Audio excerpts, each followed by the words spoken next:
Continuer notre lecture de la première épître de Pierre. Première épître de Pierre. Cette épître peut être appelée une lettre à ceux qui sont éprouvés, une lettre à ceux qui souffrent. Les chrétiens se trouvaient au début de la grande période de persécution qui commencera avec l'incendie de Rome sous Néron et qui ne s'achèvera qu'en 313 par l'édit de Milan. Donc, 2 siècles et demi de souffrance, d'insécurité, 2 siècles et demi pendant lesquels l'Église devra vivre une existence clandestine, dangereuse. Et les chrétiens pouvaient se demander, mais est-ce que c'est normal? Est-ce que c'est normal que nous qui servons le Seigneur, nous qui connaissons le vrai Sauveur, nous qui vivons une vie de droiture, d'honnêteté, est-ce que c'est normal que nous soyons ainsi éprouvés?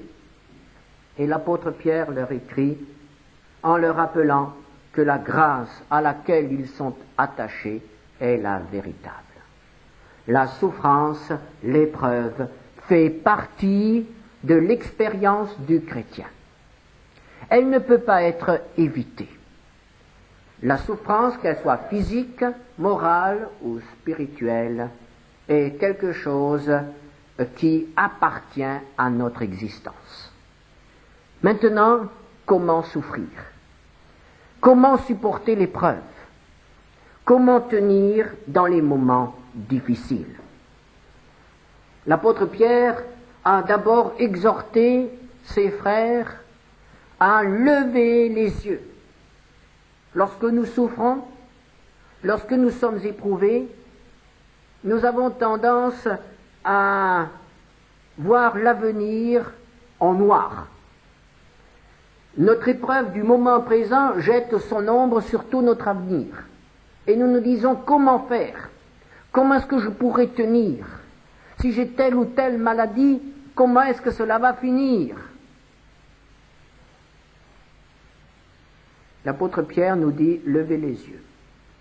Votre avenir, ce n'est pas seulement ce qui est là devant vous, ces quelques années qui vous restent encore. Votre avenir, c'est beaucoup, c'est autre chose. Votre avenir est beaucoup plus grand. Votre avenir, c'est ce que le Seigneur a préparé pour vous. Et c'est pourquoi, même si vous souffrez aujourd'hui, réjouissez-vous. Réjouissez-vous de la joie que le Seigneur donne, cette joie qui ne peut pas être touchée par les circonstances, cette joie qui ne peut pas être assombrie par l'épreuve, cette joie qui est provoquée par la présence même du Seigneur dans votre vie. Réjouissez-vous dans l'épreuve. Et l'apôtre Pierre poursuit, chapitre 1er, verset 13. C'est pourquoi saignez les reins de votre entendement, soyez sobres et ayez une entière espérance dans la grâce qui vous sera apportée lorsque le Jésus-Christ apparaîtra. Comme des enfants obéissants, ne vous conformez pas aux convoitises que vous aviez autrefois, quand vous étiez dans l'ignorance. Mais puisque celui qui vous a appelé est saint, vous aussi soyez saints dans toute votre conduite, selon qu'il est écrit, vous serez saints, car je suis saint. L'apôtre Paul, après nous avoir exhortés à nous réjouir dans la souffrance, nous dit, soyez saints dans la souffrance. Quel appel? La sainteté dans la souffrance. Dans Job au chapitre 36, verset 25, nous lisons une parole qui correspond à bien des situations que nous pouvons constater par-ci par-là. Job 36, verset 21, « Garde-toi de te livrer au mal, car la souffrance t'y dispose. » La souffrance physique ou l'épreuve peut avoir comme résultat un relâchement spirituel. peut avoir comme résultat le découragement, l'amertume et même la révolte. Nous connaissons tous le psaume 73, le psaume de cet homme qui souffrait, qui chaque matin était en présence de l'épreuve. Et à un certain moment, il s'écrit au psaume 73, verset 13, « C'est donc en vain que j'ai purifié mon cœur et que j'ai lavé mes mains dans l'innocence. Chaque jour, je suis frappé. Tous les matins, mon châtiment est là. » Cet homme se pose la question, à quoi bon? À quoi bon persévérer? À quoi bon rester fidèle? Dans cette épreuve, dans ma souffrance, la souffrance peut provoquer un certain relâchement dans la discipline personnelle. La souffrance peut provoquer la recherche de la consolation, de l'oubli, mais aussi de la distraction. Parfois, il peut arriver qu'un chrétien qui souffre beaucoup devienne amer, ait un caractère irritable, susceptible. C'est quelqu'un qui suscite notre compassion à cause de ses épreuves, mais qui devient difficilement supportable à cause de son caractère. Il y a des gens qui sont aigris par la souffrance. Il y a des gens qui ne peuvent plus se réjouir. Il y a des gens qui, quand ils sont quelque part, versent du vinaigre. On comprend qu'ils souffrent. Ils souffrent horriblement parfois. Ils sont éprouvés. Mais ce n'est quand même pas le but. Ce n'est quand même pas la pensée du Seigneur que dans ce creuset de la souffrance, les choses tournent mal. Qu'il y ait un relâchement.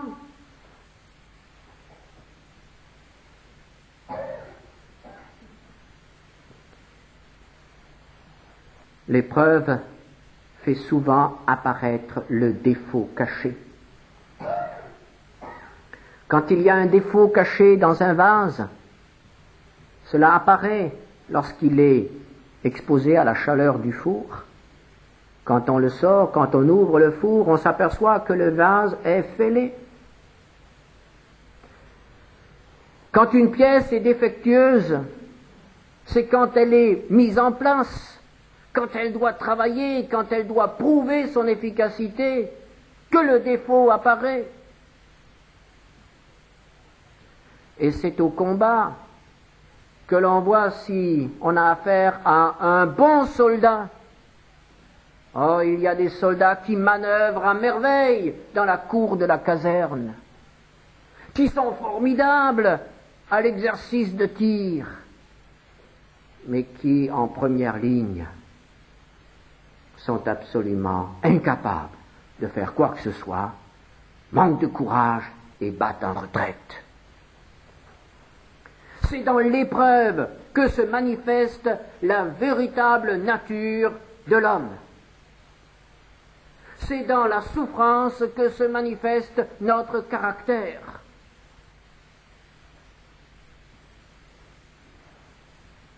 Il peut arriver que certaines personnes qui n'ont pas connu la maladie ou l'épreuve ou la souffrance toute leur vie soient complètement transformées au moment d'une maladie ou d'un accident ou d'un malheur quelconque.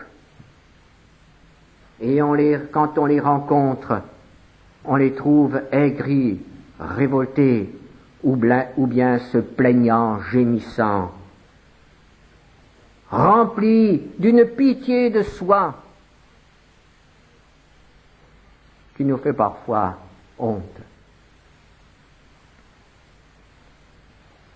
La souffrance peut prédisposer au mal, nous dit la parole de Dieu. Et parfois, nous prenons nos maux physiques comme excuse, comme couverture de certaines mauvaises habitudes ou de certains traits de caractère qui ne glorifient pas Dieu.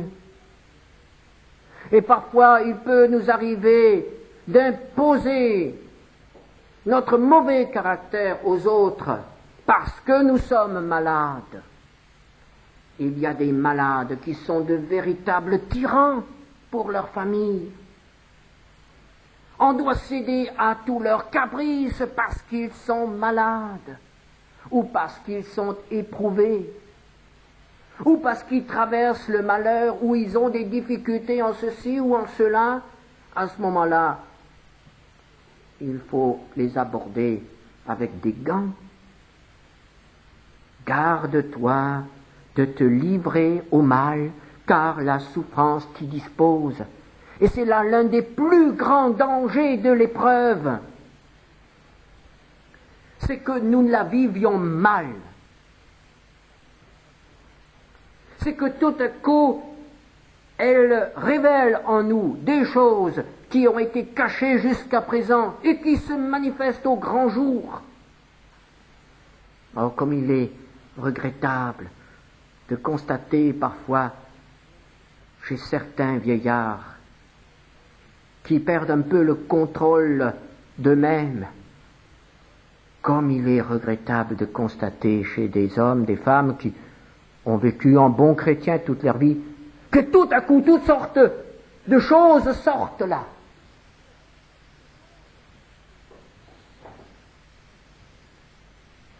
Une tâche, le mauvais caractère, des choses qui n'ont pas été purifiées, des choses qui n'ont pas été abandonnées. Au moment de l'épreuve, soudain, ça apparaît. Et on n'est plus en mesure de se contrôler. Ou bien on dit, puisque je souffre, eh bien tant pis, je peux aussi faire comme les autres.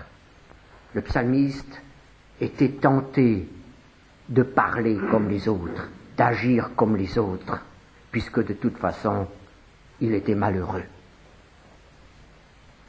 Et alors l'apôtre Pierre nous dit, saignez les reins.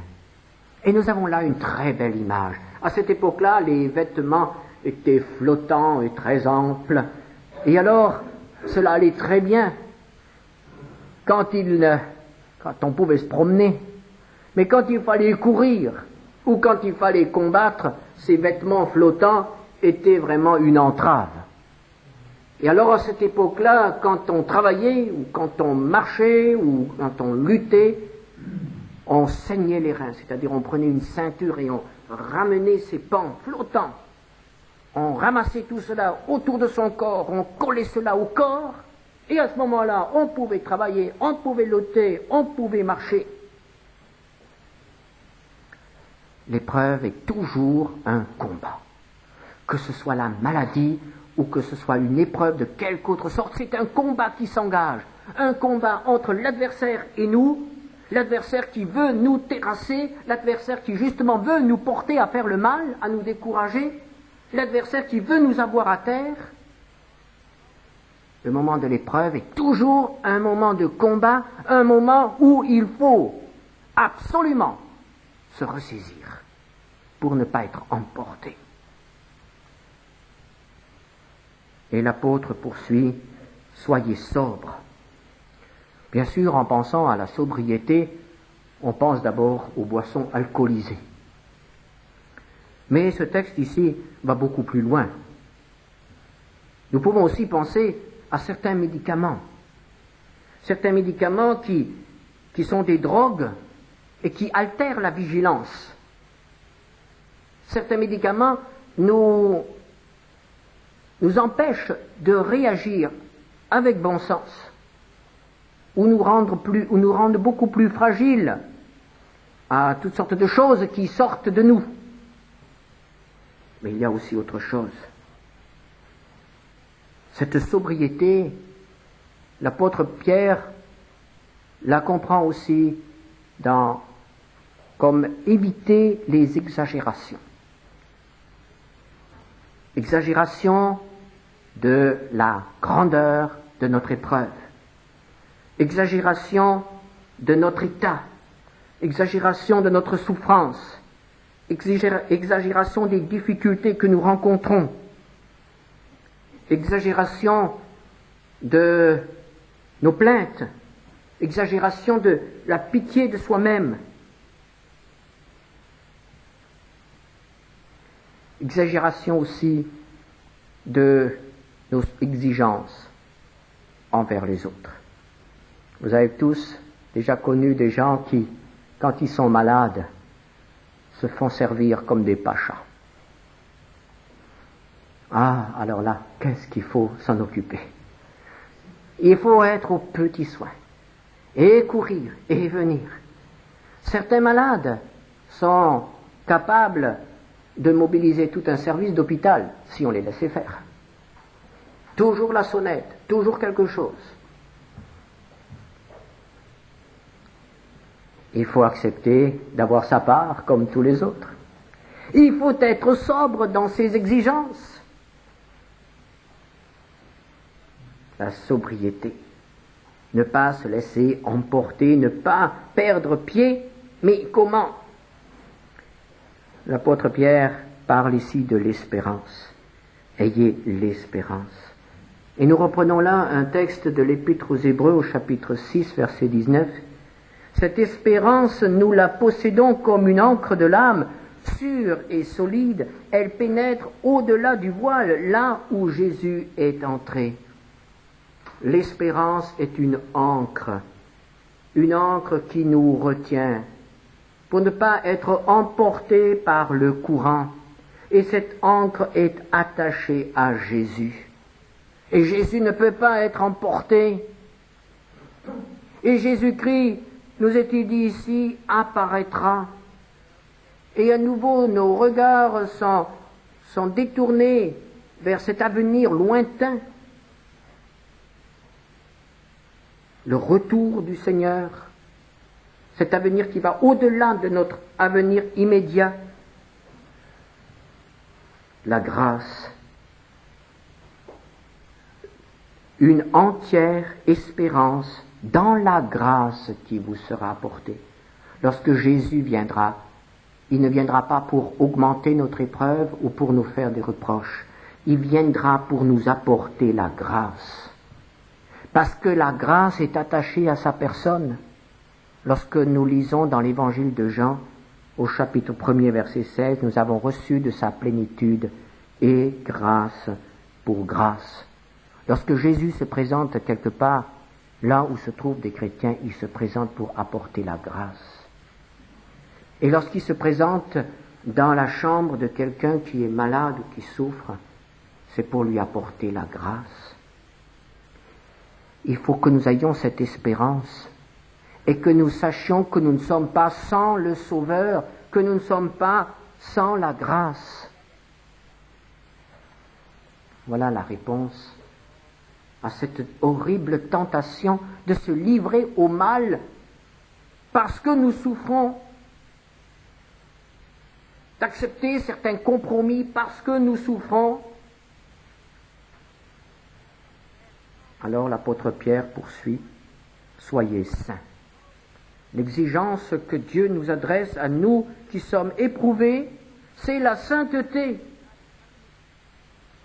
Pourquoi? Pourquoi devons-nous rechercher, bien plus que d'autres encore, la sainteté au moment de l'épreuve? Parce que nous sommes les enfants de celui qui est saint. N'oublions jamais cela. Notre Dieu est saint. Et son exigence pour nous, c'est toujours la sainteté. Et nous n'aurons aucune excuse, même pas l'excuse de l'épreuve ou de la maladie, pour l'abandon de cette recherche de la sainteté.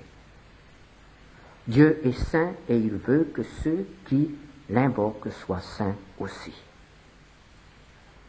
Pourquoi encore? Parce que nous avons été rachetés à un grand prix. Versets 17 à 21. Si vous invoquez comme Père celui qui juge selon l'œuvre de chacun sans acception de personne, conduisez-vous avec crainte pendant le temps de votre pèlerinage, sachant que ce n'est pas par des choses périssables, par de l'argent ou de l'or que vous avez été rachetés de la vaine manière de vivre que vous aviez hérité de vos pères, mais par le sang précieux de Christ, comme d'un agneau sans défaut et sans tache, prédestiné avant la fondation du monde et manifesté à la fin des temps à cause de vous, qui par lui croyez en Dieu, lequel l'a ressuscité des morts et lui a donné la gloire, en sorte que votre foi et votre espérance reposent sur Dieu. Nous avons été rachetés. Un prix a été payé. Et on évalue la valeur d'un objet au prix qui a été payé pour l'acquérir.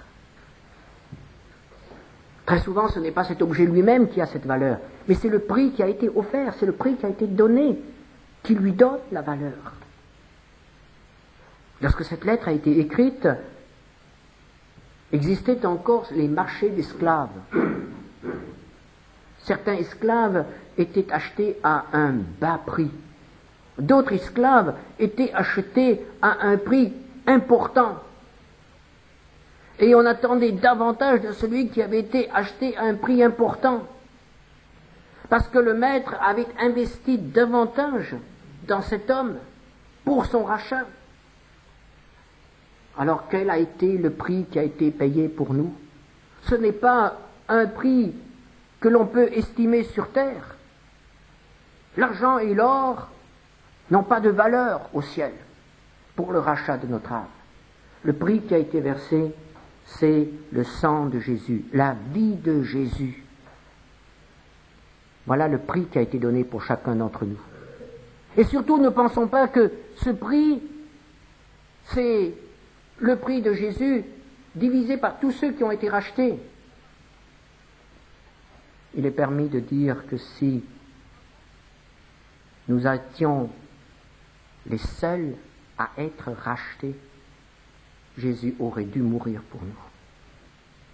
Nous pouvons donc dire que nous avons été rachetés personnellement par le don personnel de la vie de Jésus.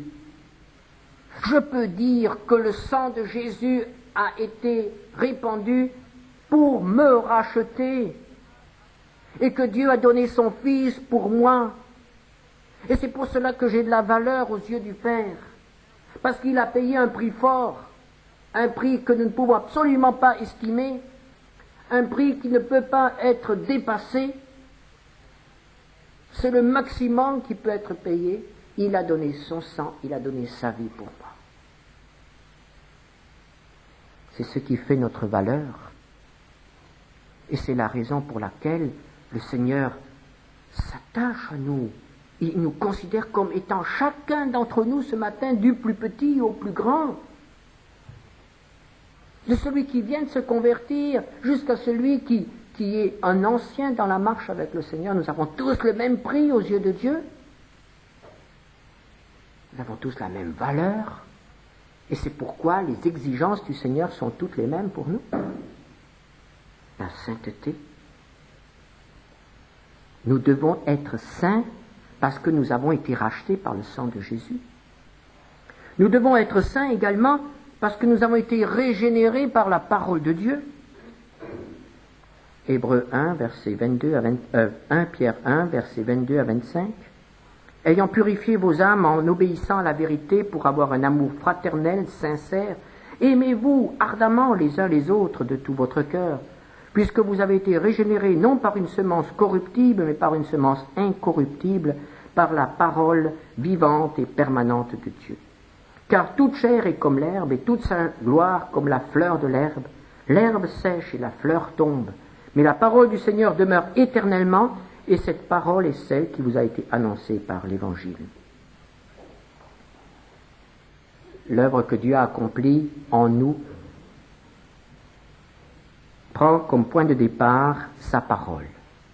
Une parole éternelle, une parole qui ne change pas, une parole qui reste donc valable pour chacun d'entre nous, quelles que soient nos circonstances, quel que soit notre état physique, quelle que soit les épreuves que nous connaissons dans notre vie familiale ou professionnelle, les exigences du Seigneur restent toujours les mêmes, inchangées, la sainteté.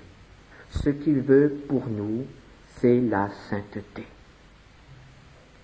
Et l'apôtre Pierre poursuit, après avoir dit pourquoi le Seigneur a ses exigences envers nous, parce qu'il est notre Père, parce qu'il nous a rachetés, parce que sa parole est à l'origine d'une vie nouvelle en nous.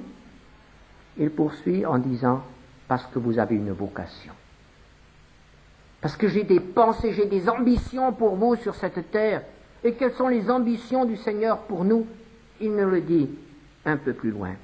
Rejetant donc toute malice et toute ruse, la dissimulation, l'envie et toute médisance, désirez comme des enfants nouveau-nés le lait spirituel et pur, afin que par lui vous croissiez pour le salut.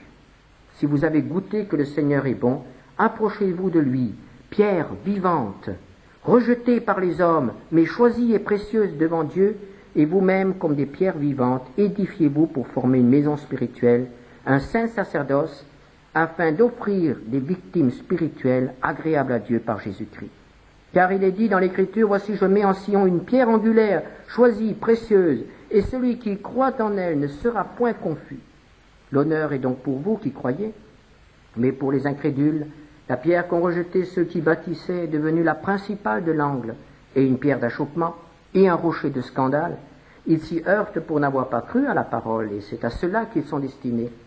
Vous, au contraire, vous êtes une race élue, un sacerdoce royal, une nation sainte, un peuple acquis, afin que vous annonciez les vertus de celui qui vous a appelé des ténèbres à son admirable lumière. Vous qui autrefois n'étiez pas un peuple et qui maintenant êtes le peuple de Dieu, vous qui n'aviez pas obtenu miséricorde et qui maintenant avez obtenu miséricorde. Quelles sont les ambitions du Père pour nous? Ici, dans ce texte, nous en trouvons trois.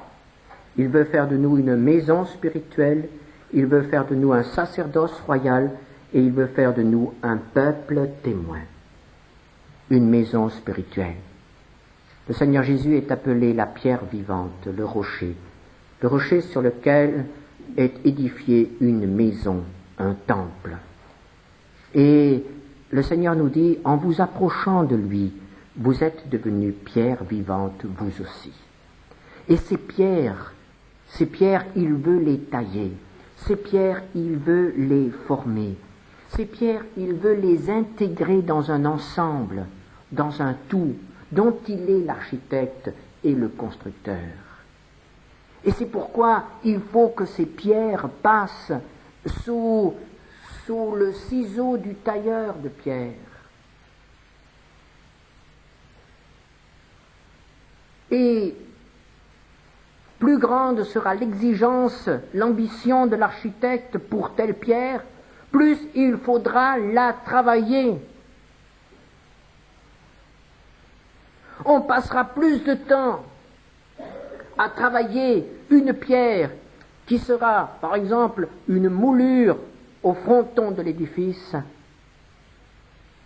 qu'une pierre que l'on va jeter dans la bétonneuse pour faire du béton. Quelles sont les ambitions du Père?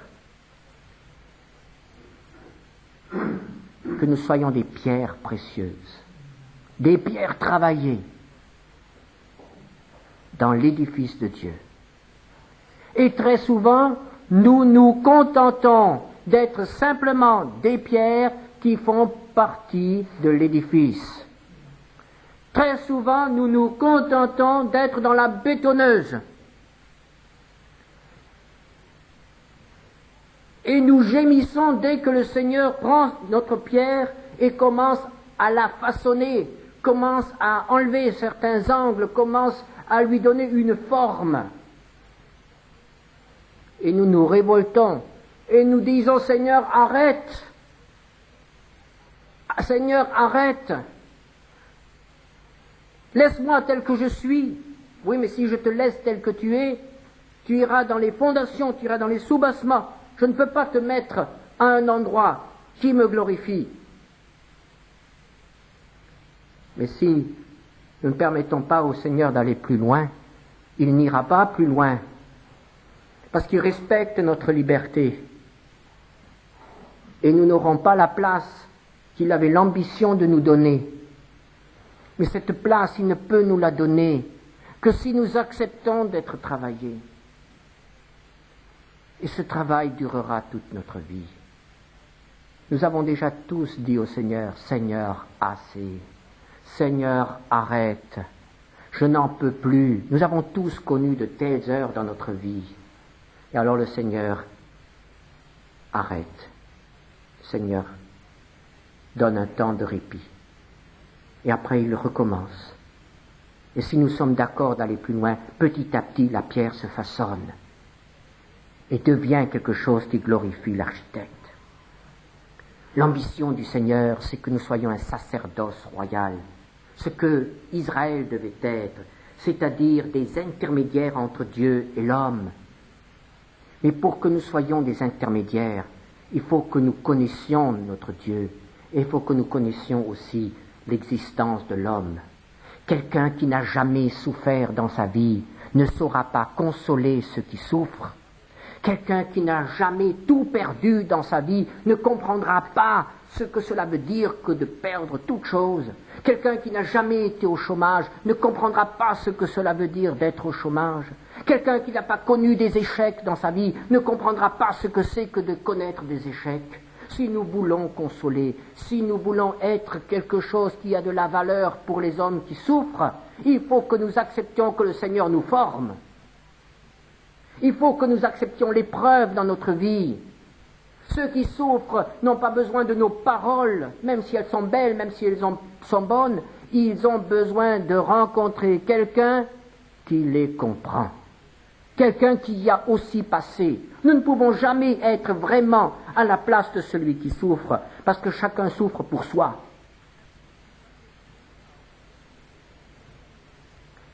Mais il y a une différence entre une consolation, une parole qui est dite par quelqu'un qui a de la bonne volonté, mais qui n'a jamais connu l'adversité, qui a à la maison tout ce qu'il lui faut, qui ne sait pas ce que c'est que le manque, que la pauvreté, qui n'a jamais connu des fins de mois difficiles. Oh, il est facile alors de dire fais confiance au Seigneur, il t'aidera. Mais le Seigneur permet que dans notre vie, nous passions par ces choses pour que nous ayons quelque chose à dire aux autres. Est-ce que nous sommes prêts à faire ces expériences pour que nous soyons utiles dans l'œuvre de Dieu? Et la troisième ambition du Seigneur, c'est de faire de nous un peuple témoin. Un peuple appelé des ténèbres à la lumière pour que vous annonciez les vertus de celui qui vous a appelé. Annoncer les vertus. Comment pouvons-nous les annoncer lorsque nous sommes entièrement préoccupés par nos besoins et nos détresses? Comment pouvons-nous parler du Père de manière à ce que les autres aient envie de le connaître quand nous ne pensons qu'à nous?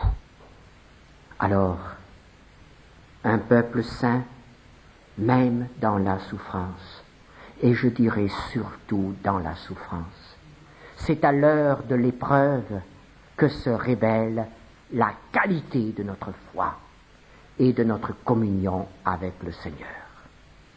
C'est à l'heure de l'épreuve que se révèle la véritable force d'un caractère, la richesse d'un caractère. Combien de gens paraissent forts, paraissent brillants, et au moment de l'épreuve, tout s'effondre. Il ne reste plus rien. Ce qui a toujours retenu l'attention du monde, c'est de voir comment les chrétiens supportent l'épreuve. C'est ça qui parle. Là où les autres coulent, le chrétien a la possibilité d'aider les autres. Mais cela ne va pas sans passer par l'école de la souffrance et sans maintenir intacte l'exigence de la sainteté. Est-ce que nous sommes d'accord? Prions ensemble.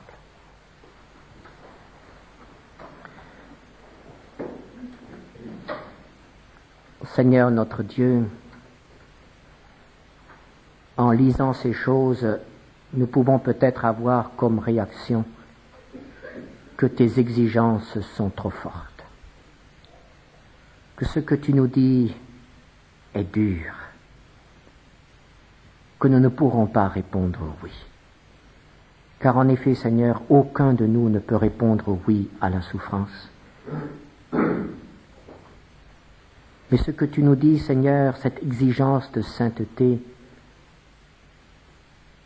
c'est peut-être la marque suprême de ton amour. Car tu nous appelles tes enfants. Et c'est au moment où nous souffrons, au moment où nous sommes éprouvés, que cette relation de père et d'enfant apparaît le plus, est la plus précieuse. Ô Seigneur, pardonne. Parce que si souvent nous avons prétexté la souffrance et l'épreuve pour nous relâcher, pour arrêter notre marche dans la sanctification, pour arrêter notre service pour toi. Nous avons abandonné. Mais Seigneur, tu veux nous donner aujourd'hui un renouvellement de grâce, afin que nous allions de l'avant. Et nous te prions d'une manière particulière pour tous ceux qui dans l'Église traversent un moment d'épreuve. Nous te les nommons dans notre cœur, Seigneur, et te demandons de les visiter à l'instant même et de les inonder de ta grâce. Amen.